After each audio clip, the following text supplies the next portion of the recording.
வணக்கம் யூடியூப். பொதுவாக photography and videography beginners வந்து ஒரு கேமரா வாங்கும்போது அவங்களுக்கு ஒரு டைலமா இருக்கும். கேமரா வாங்கும்போது கிட் லென்ஸும் கூடவே சேர்ந்து வாங்கலாமா, அது வாங்குறது வர்த்தாக இருக்குமா அப்படின்றது தான். இதை பற்றி நீங்கள் ஒரு எக்ஸ்பர்ட் இல்லை ப்ரொஃபஷனல் கிட்ட வந்து அவங்க ஒப்பீனியன் கேட்டிங்கன்னா அவங்களோட ஒப்பீனியன் டோட்டலி டிஃப்ரெண்ட்டாக இருக்கும். ஏன்னா வந்து ஒரு எக்ஸ்பர்ட் வந்து கண்டிப்பாக நல்ல கேமரா லென்சஸ் யூஸ் பண்ணியிருப்பாங்க. அந்த லென்ஸை பேஸ் பண்ணி தான் அவங்களோட ஒப்பீனியனும் இருக்கும். ஸோ அவங்க வந்து கிட் லென்ஸ் அவ்வளோவா எனக்கு தெரிஞ்ச வரைக்கும் ரெக்கமெண்ட் பண்ண மாட்டாங்க.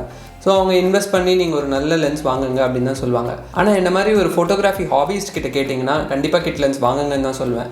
ஏன் அப்படின்றத பற்றி இந்த வீடியோவில் எக்ஸ்ப்ளோர் பண்ணலாம். ஃபர்ஸ்ட், கிட் லென்ஸ்னா என்ன? பொதுவாக நீங்கள் கேமரா வாங்கும்போது கேமரா கூடவே பண்டில் ஆகி சேர்ந்து வர ஒரு லென்ஸ் தான் கிட் லென்ஸ் அப்படின்னு சொல்லுவாங்க. ஸோ கேமராவோட வர லென்ஸ் வந்து ரொம்ப ஹை ப்ரொஃபைலில் இருக்காது. கண்டிப்பாக அது வந்து ஒரு பட்ஜெட் லென்ஸாக தான் இருக்கும். அதனால தான் அது கேமராவோட வருது. அண்ட் இந்த மாதிரி கிட் லென்ஸ் வந்து என்ட்ரி லெவல் கேமராஸோட தான் கப்புள் ஆகி வரும். இதுவே நீங்கள் வந்து ஒரு ஹை குவாலிட்டி இல்லை ஹை லெவல் கேமரா வாங்குறீங்கன்னா அந்த கேமரா கூட வந்து மோஸ்ட்லி பாடி ஒன்லி கேமரா தான் விற்பாங்க. அதோடையும் கிட் லென்ஸ் இருக்கும், பட் நிறைய பேர் அதை ப்ரிஃபர் பண்ண மாட்டாங்க. நம்மள மாதிரி பிகினர்ஸ்க்காக தான் கிட் லென்ஸே செய்கிறாங்க. இந்த கிட் லென்ஸை வந்து நீங்கள் ஒரு ப்ரைம் லென்ஸ் இல்லை ஒரு ப்ரொஃபஷனல் லென்ஸோட கம்பேர் பண்ணிங்கன்னா டெஃபினட்டாக அது இதை விட பெட்டராக தான் இருக்க போகுது. ஆனால் இந்த கிட் லென்ஸோட பர்ஃபார்மன்ஸும் நல்லா தான் இருக்குன்றதை பற்றி தான் இந்த வீடியோவில் நான் சொல்ல போகிறேன். டிஎஸ்எல்ஆர் அண்ட் மிரர்லெஸ் கேமராஸில் இருக்கிற பெரிய அட்வான்டேஜே அதோட இன்டர்சேஞ்சபிள் லென்ஸ் கான்செப்ட் தான். ஸோ இதை வச்சு உங்களுக்கு தேவையான காம்பினேஷனை நீங்கள் க்ரியேட் பண்ணிக்கலாம். ஜென்ரலாக என்ட்ரி லெவல் கேமராஸ் வாங்கும்போது உங்களுக்கு அது கூட காம்போவாக வர லென்ஸ் வந்து இந்த 18 to 55 mm லென்ஸ் தான். ஸோ இது பிராண்ட் டு பிராண்ட் வேரி ஆகும். நான் கேனன் லென்ஸ் வச்சுட்ருக்கேன், ஸோ அதனால் கேனன் லென்ஸ் பற்றி சொல்கிறேன். இதுவே நீங்கள் நைகான் ஆர் சோனி எடுத்தால் கூட அதுலேயும் வந்து பேசிக் கிட் லென்சஸ் இருக்குது இதே ரேஞ்சில். அது என்ன 18 to 55 mm அப்படின்னு கேட்டிங்கன்னா அது வந்து இதோட ஃபோக்கல் லென்த்தை குறிக்குது. ஸோ ஃபோக்கல் லென்த் அப்படின்னா சிம்பிளாக சொல்லணுன்னா இந்த லென்ஸில் இருக்கிற லென்ஸ் எலிமெண்ட்டுக்கும் உங்கள் சென்சருக்கும் இருக்கிற டிஸ்டன்ஸை தான் ஃபோக்கல் லென்த் அப்படின்னு சொல்கிறோம். இந்த ஃபோக்கல் லென்த்தை வச்சு தான் நீங்கள் எடுக்கிற சப்ஜெக்ட் வந்து உங்கள் கிட்ட இருக்கா தூரமாக இருக்கா அப்படின்றத வந்து கேமராவில் நீங்கள் பதிவு செய்ய முடியும். கிட் லென்சஸ் ஜென்ரலாகவே வேரியபிள் ஃபோக்கல் லென்த்தில் தான் இருக்கும். ஸோ இதில் வைட் ஆங்கிள் லென்ஸ் வந்து 18 to 55 mm லென்ஸில் கிடைக்கும் உங்களுக்கு.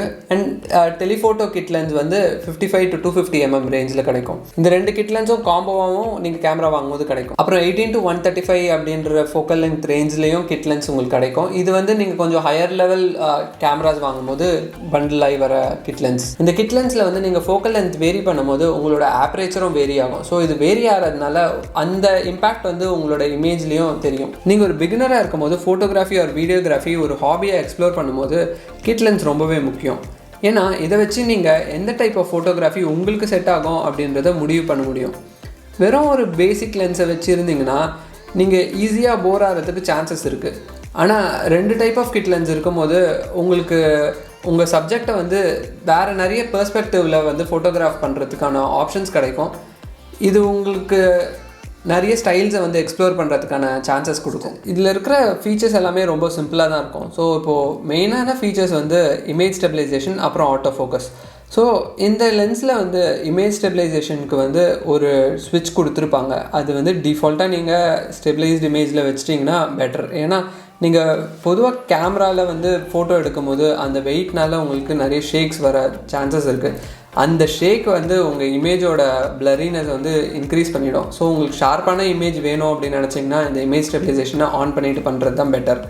இதுவே நீங்கள் ஒரு ட்ரைபாடில் ஃபோட்டோ எடுக்கிறீங்கன்னா அப்போ இந்த வந்து இமேஜ் ஸ்டெபிலைசேஷனை ஆன் பண்ணி வச்சுருக்கணுன்ற அவசியம் இல்லை.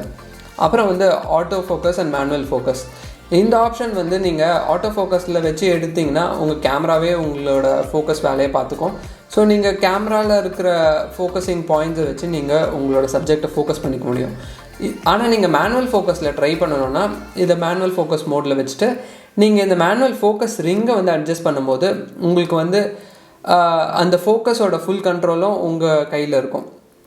நீங்கள் ஒரு ட்ரைபாடில் வச்சு மவுண்ட் பண்ணி ஃபோட்டோ எடுக்கும் போது இந்த ஃபோக்கஸை தைரியமாக யூஸ் பண்ணலாம். ஸோ இது உங்களோட ஃபோட்டோகிராஃபி ஸ்டைல் அண்ட் ஃபோட்டோகிராஃபியில் நீங்கள் கற்றுக்கிறதுக்கு நிறைய ஆப்ஷன்ஸ் வந்து இந்த மோட் ஹெல்ப் பண்ணும். இந்த லென்ஸில் வந்து நீங்கள் ஃபோக்கல் லென்த் வேரி பண்ணும்போது ஆப்ரேச்சர் மாறும்னு சொல்லியிருந்தேன். ஸோ இந்த ஆப்ரேச்சர் வச்சு தான் உங்கள் சப்ஜெக்டோட பேக்ரவுண்ட் வந்து உங்கள் சப்ஜெக்டோட பேக்ரவுண்ட் வந்து டிஃப்ரென்ஷியேட் பண்ணி நீங்கள் காட்ட முடியும்.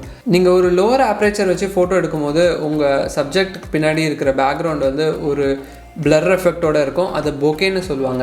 இப்போ வர லென்சஸ் எல்லாமே வந்து நல்ல ஒரு பில்ட் குவாலிட்டி ப்ளஸ் அதோட ஃபீச்சர்ஸும் வந்து இம்ப்ரூவ் ஆகவே வருது. இப்போது ஒரு எக்ஸாம்பிளுக்கு வந்து நான் வச்சுருக்கிற கேனன் லென்சஸ் பார்த்தீங்கன்னா எஸ்டிஎம் மோட்டரோட வருது. ஸோ இது பேசிக்லி இப்போது இருக்கிற லேட்டஸ்ட் ஸ்டெப்பர் மோட்டார்ஸ் தான்.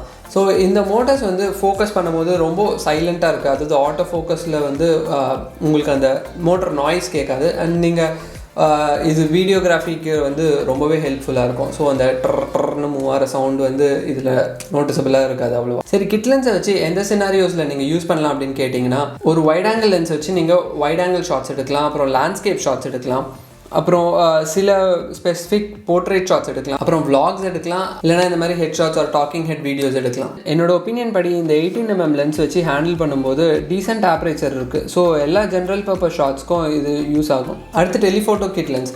ஸோ இந்த லென்ஸ் தான் என்னோட ஃபேவரட். ஏன்னா இதை வச்சு நிறைய விஷயம் பண்ண முடியும். இந்த லென்ஸில் போர்ட்ரேட் ஃபோட்டோஸ் ஒரு நல்ல டெப்த் ஆஃப் ஃபீல்டோட எடுக்க முடியும். அப்புறம் இதில் wild life photos, moon shots, ஏன் ப்ராங்க் வீடியோஸ், அந்த மாதிரி நிறைய யூஸ் கேஸ்க்கு இந்த லென்ஸ் யூஸ் ஆகும். உங்கள் க்ரியேட்டிவிட்டி வச்சு இந்த லென்ஸோட நீங்கள் நிறையவே கற்றுக்கலாம், கூடவே என்ஜாய்மெண்ட்டும் இருக்கும். ஃபைனலாக லிமிடேஷன்ஸ். இது ஒரு kit lens and budget lens அப்படின்றதுனால இதுக்கு லிமிடேஷன்ஸும் கண்டிப்பாக இருக்கும். இந்த லென்ஸில் நிறைய நல்ல விஷயங்கள் இருக்குது. அது எல்லாமே ஆனால் உங்களுக்கு டே லைட்டில் தான் பக்காவாக ஒர்க் ஆகும். நீங்கள் வந்து ஒரு லோ லைட் சினாரியோவில் இந்த லென்ஸை அப்ளை பண்ணிங்கன்னா கண்டிப்பாக உங்களுக்கு பேட் ரிசல்ட்ஸ் தான் கொடுக்கும். ஏன்னா வந்து இதோட லென்ஸ் குவாலிட்டி அந்த மாதிரி அண்ட் இதில் இருக்கிற ஆப்ரேச்சர் அண்ட் ஃபோக்கல் லென்த் அந்த மாதிரி. அடுத்து டிஸ்டார்ஷன்ஸ்.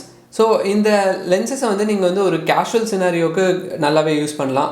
இப்போது சும்மா உங்கள் சோஷியல் மீடியாவுக்கு போஸ்ட் போடுறீங்க, இல்லை வந்து ஈவன் ஒரு நார்மல் பிரிண்ட் மீடியாக்காக ஃபோட்டோஸ் எடுக்கிறீங்கன்னா இந்த லென்சஸ் தாராளமாக யூஸ் பண்ணிக்கலாம்.